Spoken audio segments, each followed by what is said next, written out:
PDK duhet të rrinë në sallë për Glauk Konjufcën. Për mua as Glauku as Vjosa as janë të mirë dhe as që bëhet fjalë me qenë ata në lartësinë e prezidentëve që kemi pas. Mirë po miq. Në këtë rrethon konkrete, PDK kësaj radhe duhet të qëndrojë në sallë për Glaukun. Objektivi i parë i thjesht është me pensionu Vjosa Osmanin. Këtë krijesë toksike, inaçore, primitive, sadiste, e cila as që e kam shef gëzimin e vet kur Hashimi Kadriu kanë shku në Hag. Dhe jo vetëm kaq. Ja 8 arsye pse unë mendoj që PDK duhet më nejë në sallë për Glaukun. E para miq, duhet m'ia rënu Albin Kurtit modelin politik të kaosit dhe të krizës permanente që ai po shkakton përmes zgjedhjeve. Edhe përmes cilat qëllimisht po ik qeverisje sepse ai e din që nuk din me qeverisë dhe po ik implementimit të autonomisë serbe që kanë nënshkruar në Ohër. A keni pa që Kurti po i shkakton qëllimisht të kriza të momentit që dy palë zgjedhje për me mbajt ata që ky quan analfabet funksional të fokusuar veç të zgjedhjet të kriza radhës dhe kështu me fajsu opozitën për këto kriza. Pra po i konvenon me pas vetëm zgjedhje dhe jo qeverisje. Prandaj rrini në sallë për Glaukun, jepjani qeverinë e plot, qeverisi me cilën për shkak të aferat që kemi pas. Kom u pohor për 1-2 vite me këta ministra që i ka për skeqe humoristike dhe futjoni opozit agresive. Arsyeja dytë është logjika strategjike. Qëndrimi në sallë e mbyll ciklin politik të Vjosa Osmanit. Ajo ka ndërtuar një profil të saj politik mbi antagonizëm frontal me helm prej goje kundër PDK-s dhe sidomos kundër Hashimit. Mos keq kuptohemi, për PDK-n kjo nuk është çështje simpatie për Glaukun, por është kalkulim politik për të ardhmen politike të afërt madje të vet PDK-s. Arsyeja e tretë është rreziku elektoral.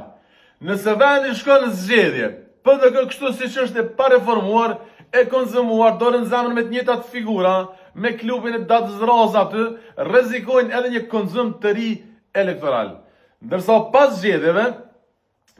zgjedhjeve, që mund të mbahen kësaj vere, në një konfigurim të ri, Vjosa Osmani mund të hyjë sërish koalicion me lëvizjet vendosje, ose madje edhe me Lirën Demokratike të Kosovës, duke u pozicionu veten si faktor kyç kundër PDK-s. Pra, për me shtyp me pensionu PDK-n.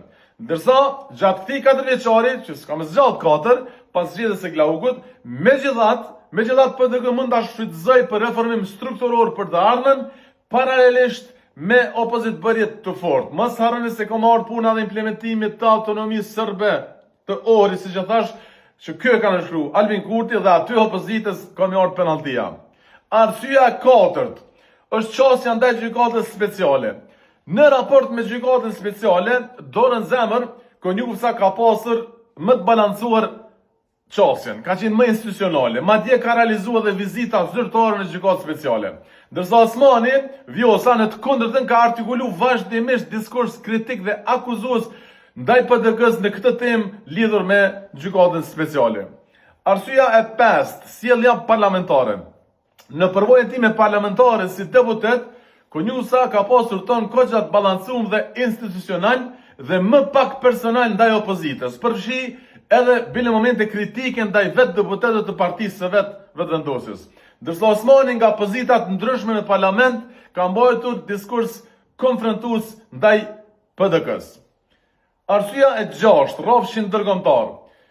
Bilanci në rrafshin ndërkombëtar i Vjosa Osmanit është i debatueshëm. Pak njohje të reja, as pak, dhe asnjë antarësim në substancial në organizata të mëdha. Erdogani solli njërin me Sirin, pa solli tjetrën, kështu që kjo asnjë. Ndërsa disa procese kanë qenë rezultat i lobimit të faktorëve të tjerë, jo domosdoshmërisht produkt direkt i Vjosës, tamam puna, si për shembull bordi i paqes ka ardhur nga Trumpi dhe nevojat e tij. Ndërsa Konjufca ka më shumë përvojë institucionale se Vjosa. Për shembull, si ministër i jashtëm, edhe sekretar parlamenti, pra ka pas ekspozim më të drejtë për drejtë në menaxhim institucional dhe diplomaci parlamentare. Arsyeja e 7 është stabiliteti institucional, edhe pse nuk është as pak ideale që një parti të ketë shumicën e pozicioneve, pajtohem me këtë. Zgjedhjet e reja do të përdhënin me gjasë rezultat të parafort, por me kosto të lartë financiare dhe me risk polarizimi edhe më të madh. Në një kohë kur konteksti ndërkombëtar është në flak. Pra bota po diqet në flak, ndërsa ne me pamendu me shku në zgjedhje. Pra kjo është një papërgjithësi e madhe. Arsyeja 8, nëse edhe ky është ndonjë lehtësim, atëherë ju e dini që Glauku ende nuk është hetuar, ndërsa Vjosa Osmani po hetohet për pasurinë e saj milionshë. Prandaj si përfundim, e që të mos keq kuptohemi, në këtë strategji të PDK-s nuk do të bëj fjalë për adhurim personal ndaj konjunkturës, por për kalkulim racional politik. Në krahasim me Osmanin, ai paraqitet si alternativë më pak konfrontuese dhe do të kisha thënë më i menaxhueshëm për opozitën. Prandaj kjo është zgjedhje e determinuar nga racionaliteti strategjik dhe minimizimi i kostos elektorale dhe jo nga preferencat emocionale. Në anën tjetër, për 4 vite, plus i hetuar, Vjosës i bjen fuqia elektorale, madje harrohet krejt. Përndryshe nëse nuk zgjedhet Glauku, e PDK shkon në zgjedhje, po e përsëris, pikrisht ka me qenë Vjosa Osmani, që duke bë bashkë me VV-n, e ndoshta edhe me LDK në atë kohë, kam jo hakmer më shumë të PDK-s në zgjedhjet të cilat Kurti me Albolena Haxhiun si ushtruese detyre ka me organizu në gusht kur të vinë diaspora. Fundit unë kam një konsiderat tjetër për Glauku, në aspektin intelektual është shumë larg më i kompletuar se sa Vjosa, e cila është një mediokre. Në aspektin familjar, ne e njohim babajin e Glaukut ka qenë shefit konjunkturës, një bashkëpunëtor i një lëvizje studentore, një gazetar, një aktivist kundër regjimit të Serbisë, përderisa Vjosa është çika e Raifit, i cili ka punuar në mbrojtje territoriale të Jugosllavisë.